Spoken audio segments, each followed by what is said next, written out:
Hey everybody, welcome to the trailer park. I wanted to tell y'all about the hardest question I've received while being on the race. A few weeks ago, I had a good friend email me and ask why she hadn't heard any gospel stories, why all of my blogs made it seem like I was on some humanitarian volunteer trip, that there seemed to be very little Jesus sharing with the world. And I had to sit a while and think about that. And it took me back to a place of what is the gospel? And how do we share it? Is there some prescribed steps that we have to follow? Or can it be something bigger than that? This month, my host had a beautiful analogy about evangelism that really made me stop and think. He said that evangelism's like building a building. That when it's done properly, in the end, this beautiful building is standing and all the Japanese tourists come with their cameras and take photos. But when it starts, you're just digging a big hole to build the foundation. And there's a lot of dirty, messy, hard work that goes into digging the hole and pouring the foundation. But if you don't do that, then the building won't stand. He said, so just remember, right now we're digging the hole, and there are no tourists here to take photos. But there will never be tourists if we don't dig the hole. And that made me really think, did I have any set of rules that I thought I had to follow in order to share the gospel? Did I even have to say the name of Jesus to share the gospel? Is that possible? To never say his name and share the gospel?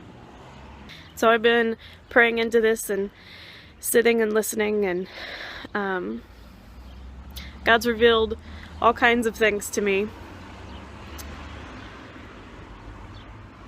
But the biggest thing I think I've understood is that planting seeds has a lot to do with love and has a lot to do with meeting people where they are. And so some days sharing the gospel means looking up Christian metal music because you found a guy in the camp that's interested and loves metal music, so you find him some that has to do with Jesus. Someday it means stopping in a cafe and just asking the barista about his life and being interested in who he is and what he's doing. Some days it means letting your teammate say all the things that she hasn't said yet, that she hasn't figured out that she hasn't said yet, and loving her through it, and then saying, okay, great. How does this push you to Jesus?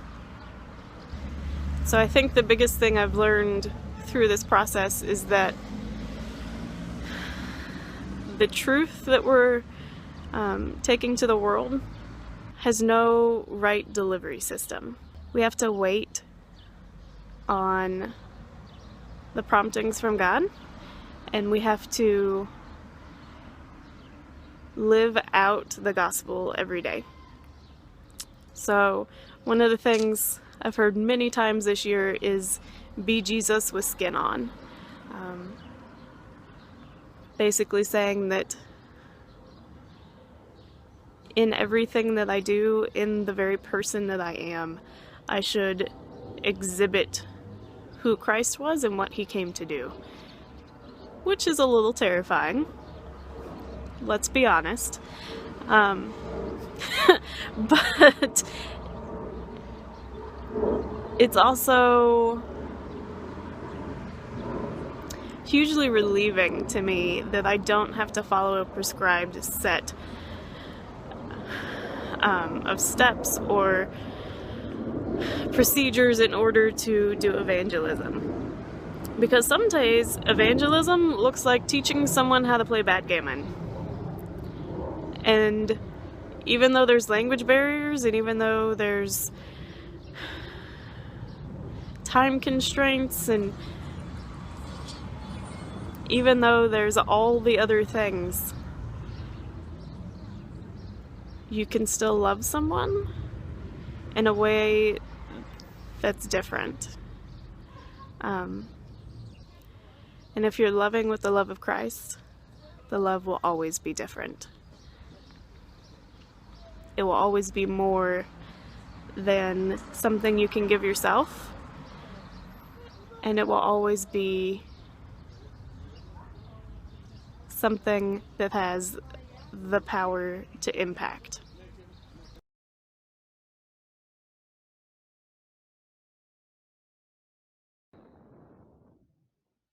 Look at all these beautiful people.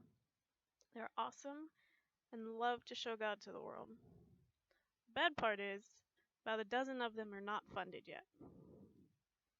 One of the ways that you can help spread the gospel is by helping other people spread the gospel. Will you help out? Follow the instructions at the end of this video if you can donate. And I'll leave you with one last example of how I have brought the gospel to the world. Love you.